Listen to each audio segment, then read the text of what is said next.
Welcome to the Lore of the Tune, Episode 1, Polska i G-moll of Ivar Tallroth.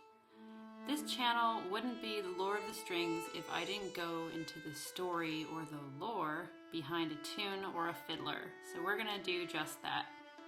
I like learning about this kind of stuff because it informs the story I have in my head or the feeling I have when playing a tune. It also adds to the human element of what we're playing. It's folk music, it's the people's music. What was the person like who wrote the tune or made it so well known that others play it in their style? Going into some background about the fiddler who composed this tune, his name was Ivar Tallroth, and he was a famous Uppland fiddler and Nyckelharpa player along with his brother Krut.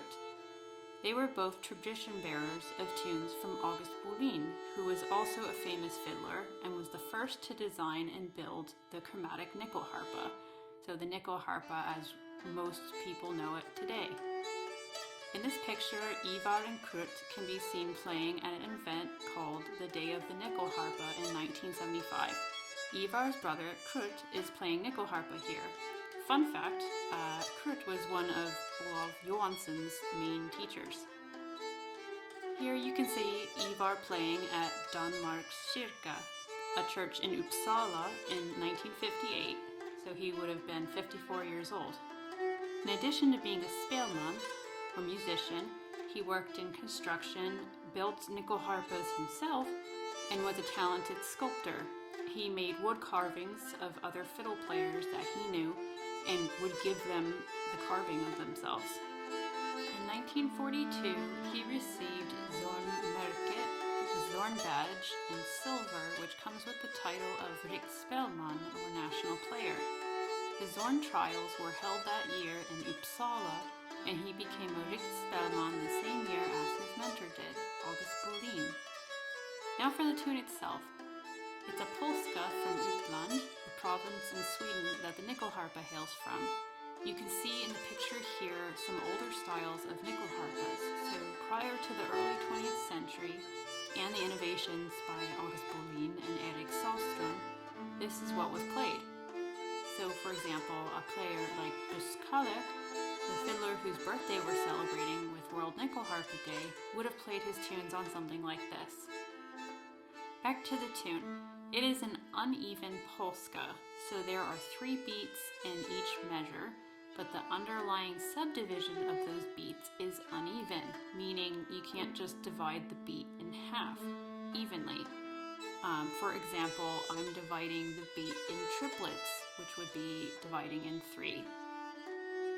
The form of this tune is a bit unusual because it has 4 sections, but one of those sections is repeated. So here you can see that we're just recycling the B part, and it's kind of framing in the other 2 parts, the A and the C. I like to think about what I'm doing when I'm playing in terms of technique. I also like watching others play and breaking down what are they doing when they're playing. I find it interesting why players choose to play a tune a certain way with a particular bowing or finger pattern. So if that is also your thing, I will be dropping in some comments here and there about why I'm playing something a certain way. Some notable techniques in this tune are, number 1, ornaments. My goodness, this tune is full of ornaments. If you like playing ornaments or you want to get better at them, this is the tune for you.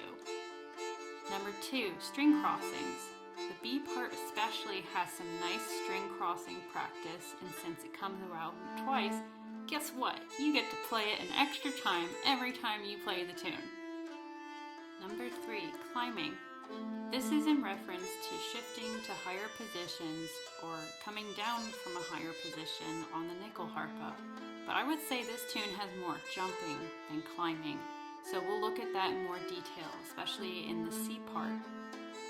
Number 4, and lastly but certainly not least, the rhythm is somewhat elastic.